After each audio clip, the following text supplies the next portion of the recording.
नमस्कार. सगळ्या मित्र आणि मैत्रिणींचं संध्यास किचन या माझ्या चॅनलमध्ये खूप खूप स्वागत करते. आज आपण वाळवण रेसिपी बघणार आहोत आणि ती आहे रव्यापासून केलेली कुरडई. तर ही जी कुरडई आहे अगदी गव्हाच्या कुरडईसारखीच लागते, पण गव्हाची कुरडई करत असताना जी प्रोसेस करावी लागते, गहू भिजवावे लागतात, सतत त्याचं पाणी बदलावं तर लागतंच, पण तो चीक काढत असताना खूप त्रासदायक होतं. पण ती काहीच प्रोसेस इथे करावी लागत नाही. ही रव्याची कुरडई खूप खूप सोपी आहे. बघू शकता तुम्ही किती सुंदर दिसते आहे. खूप कमी वेळेमध्ये होते आणि चीक काढण्याची काही झंझट याच्यामध्ये नाही. तर आपण लगेचच रेसिपीला सुरुवात करूयात. तर इथे बघा, एका पातेल्यामध्ये मी 2 वाटी रवा घेतलेला आहे. हा बारीक रवा आहे, मोठा रवा असला तरीही चालू शकतो. एक कोणतीही घरातली वाटी किंवा भांडं तुम्ही सेट करून ठेवा आणि त्यांनी हा रवा घ्या, म्हणजे सगळं प्रमाण बरोबर येईल. इथे बघा, मोजून 2 वाटी मी रवा घेतलेला आहे. साधारणपणे 100 ml चा हा कप होता किंवा वाटी होती. आता हा रवा आपण पहिल्यांदा चाळून घेऊयात. रवा घेत असताना नेहमी तो चाळून घ्यायचा, म्हणजे काही आळ्या किंवा कचरा असेल तर तो निघून जातो. आता पुन्हा या पातेल्यामध्ये आपण तो रवा घेऊयात.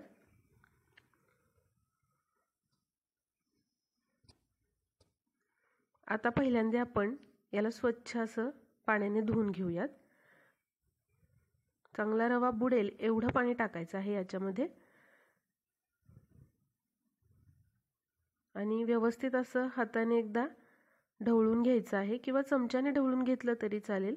आणि अर्धा मिनिट फक्त हे रेस्ट करण्यासाठी ठेवायचं आहे, म्हणजे रवा जो आहे तो तळाला बसतो आणि पाणी आहे ते वर राहतं आणि काही कचरा वगैरे असेल तेही पाण्याबरोबर वर तरंगतं.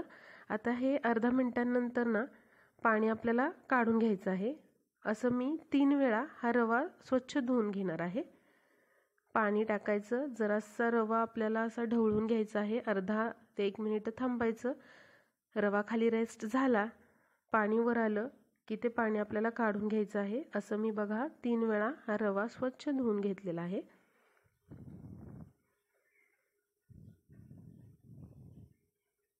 आणि चौथ्या वेळेला याच्यामध्ये पाणी टाकायचं आहे. साधारणपणे 2 ग्लास इथे मी पाणी टाकलेलं आहे.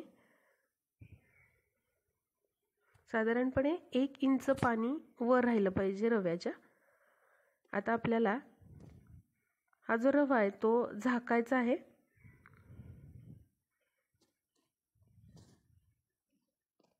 प्रोसेस खूप सोपी आहे. झाकून आपण आता 3 दिवसांसाठी हा ठेवून देणार आहोत आणि प्रत्येक दिवशी याच्यातलं पाणी काढायचं आहे आणि ताजं पाणी किंवा नवीन पाणी यामध्ये ओतायचं आहे. बघा, आता हा मी 3ऱ्या दिवशीचा व्हिडिओ दाखवते आहे, पण प्रत्येक दिवशी मी 3 दिवस याच्यातलं हे पाणी जे आहे वरचं ते काढून घेतलेलं आणि त्याच्यात नवीन दुसरं पाणी टाकलेलं. तेवढंच 1 इंच पाणी वर राहिलं एवढं. पण हे पाणी काढत असताना रवा ढवळायचा नाही.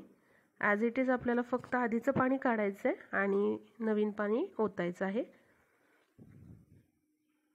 बघा, 3ऱ्या दिवशी मी हे पाणी काढून टाकलेलं आहे आणि जेव्हा आपण 3ऱ्या दिवशी हे पाणी काढता तेव्हा लगेचच आपल्याला आता चीक बनवायला घ्यायचं आहे याचा. 3ऱ्या दिवशी हे पाणी काढल्यानंतर रवा हा असा मिक्स करून घ्यायचा आहे. बघा, व्यवस्थित असा हा चीक खाली राहतो आणि असा आंबूस वास यायला लागतो. चांगलं व्यवस्थित फेटून घेतलेलं आहे.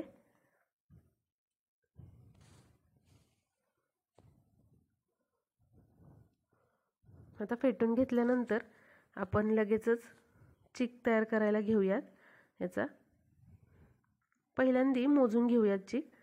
एक कोणतीही वाटी घ्यायची घरातली किंवा कोणतंही भांडं चालेल आणि किती आपला हा चीक झालेला आहे ते बघायचं आहे, कारण रवा भिजवल्यानंतर फुलून येतो. आता इथे बघा 2 पेले भरून साधारणपणे चीक आपला तयार झालेला आहे.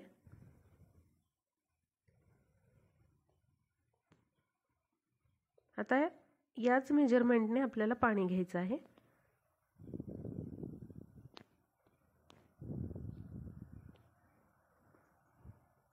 आता याच पेल्याने मी 3 वाटी किंवा 3 पेले पाणी पातेल्यात घेणार आहे. जाड बुडाचं पातेलं घ्यायचं आहे चीक हटण्यासाठी, म्हणजे करपत नाही तो चीक. 3 वाटी किंवा 3 पेले पाणी मी घेत आहे.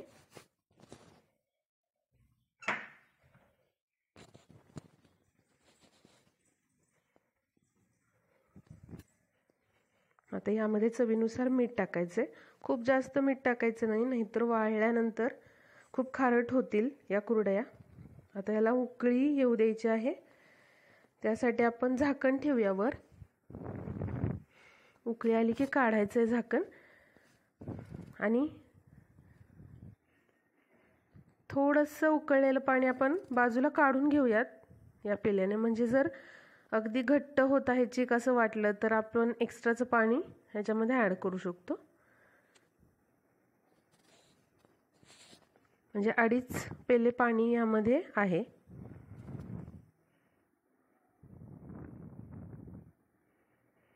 आता गॅस मंद केलाय मी आणि हा जो चीक आहे आता आपण सोडायला सुरुवात करूयात.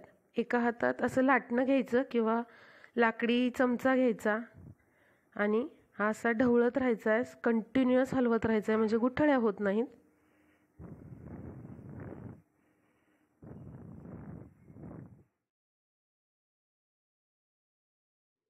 गॅस आता मध्यमवरच आहे आणि साधारणपणे 1 ते 1.5 मिनिटं कंटिन्युअस आपल्याला हे हलवत राहायचं आहे.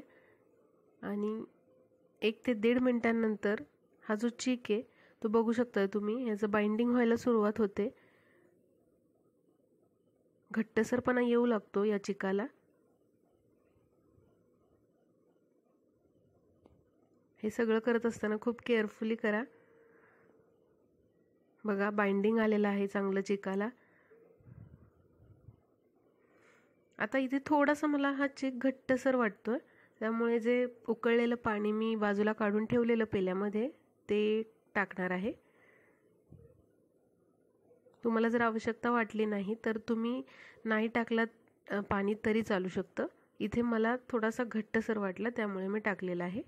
आता पुन्हा मी मिक्स करणार आहे व्यवस्थित. सगळं एकजीव झालं पाहिजे. बघा तरी मी 2 मिनिटं हा चीक असा हलवत होते. मीडियम किंवा मध्यम स्लो गॅसवर.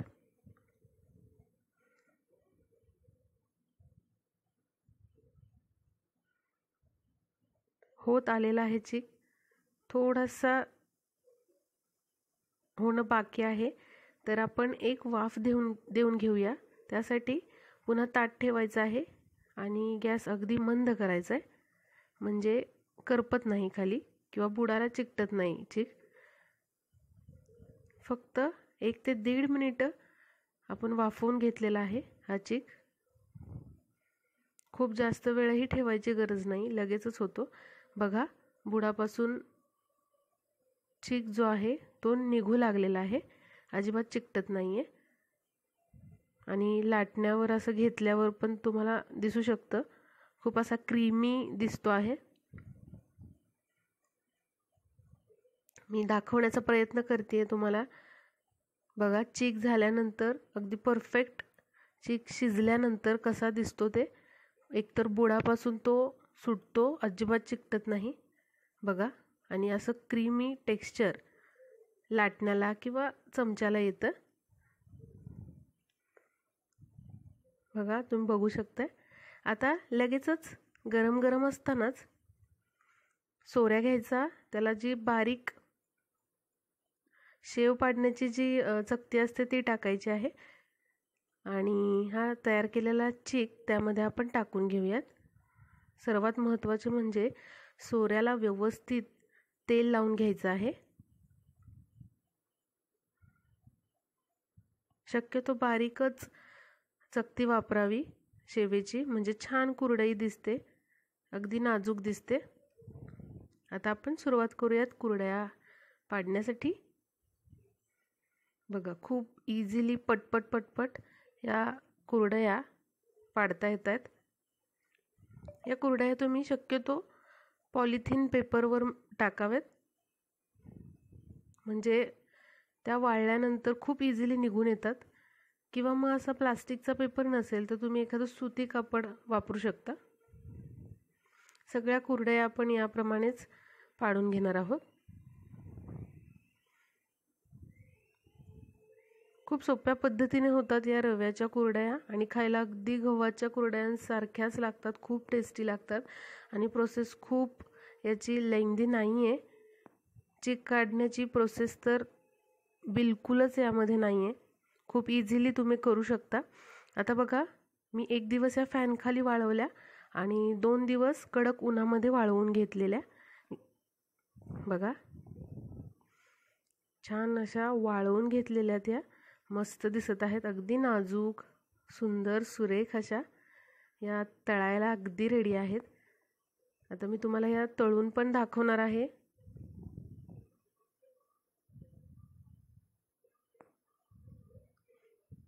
तेल तापवून घ्यायचं चांगलं आणि त्यामध्ये ही कुरडई सोडायची. बघा किती छान फुलली आहे, अगदी तिप्पट चौपट फुललेली आहे. तर ही कुरडईची रेसिपी कशी वाटली नक्की कळवा. आवडली तर नक्की रेसिपीला लाईक शेअर करायला विसरू नका.